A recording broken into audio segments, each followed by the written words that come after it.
Bismillahirrahmanirrahim. Kami dari kelompok 14 akan menjelaskan tentang materi faktor-faktor penyebab mundurnya Bani Umayyah I.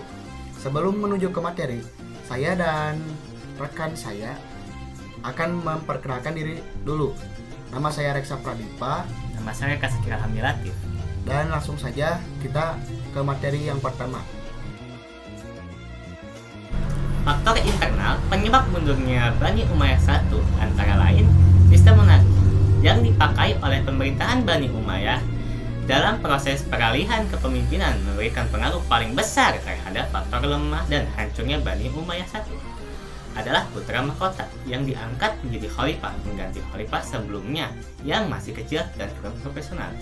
Lalu juga ada tidak jelasnya sistem peralihan kekuasaan. Dalam hal ini menyebabkan terjadinya persaingan yang tidak sehat di antara kalangan keluarga istana, yaitu perebutan kekuasaan di antara ahli waris. Lalu juga ada tidak adanya ideologi pemersatu. Dengan ini terjadi konflik politik sehingga timbul kelompok oposisi. Persaingan terjadi antara Arab Utara dengan Arab Selatan.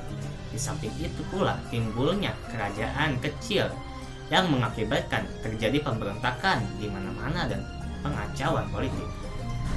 Lalu juga ada para penguasa Islam yang cukup puas dengan menerima upeti dan tidak melakukan Islamisasi secara sempurna.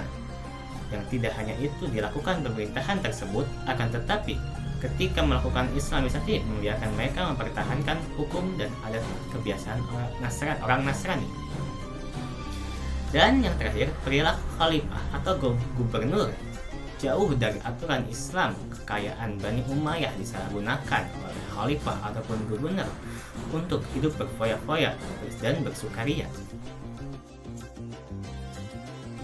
Dan selanjutnya adalah faktor eksternalnya. Dan antara lain adalah munculnya kekuatan Bani Abbasiyah ditandai oleh ahli sejarah sebagai persaingan politik terhadap Bani Umayyah I, yang pada saat itu telah menurun hampir di semua wilayah kekuasaannya. Dan ada juga timbulnya semangat orang-orang Eropa untuk menguasai kembali Andalusia.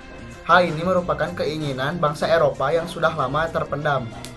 Mereka ingin merebut kembali tanah air mereka dari tangan penguasa muslim. Konflik Islam dengan Kristen. Dalam pertempuran tersebut, Ferdinand dan Isabella melibatkan diri bersama 5.000 personil dengan mendenggungkan perang suci. Serangan ini dipelopori oleh Raja Ferdinand dari Aragon dan Isabella dari Castilla. Akibat konflik itu, runtuhnya benteng Alhambra yang direbut oleh Kristen. Dan yang terakhir adalah kesulitan ekonomi. Masa-masa runtuhnya Bani Umayyah ini disebabkan para penguasa lebih mementingkan pembangunan sehingga lalai pembinaan perekonomian. Di samping itu pula diakibatkan oleh etnis non-Arab sering menjadi perusak dan menggerogoti perdamaian sehingga mempengaruhi terhadap kondisi perekonomian. Sekian materi dari kami, mohon maaf apabila ada kesalahan, ditutup saja dengan doa. Assalamualaikum warahmatullahi wabarakatuh.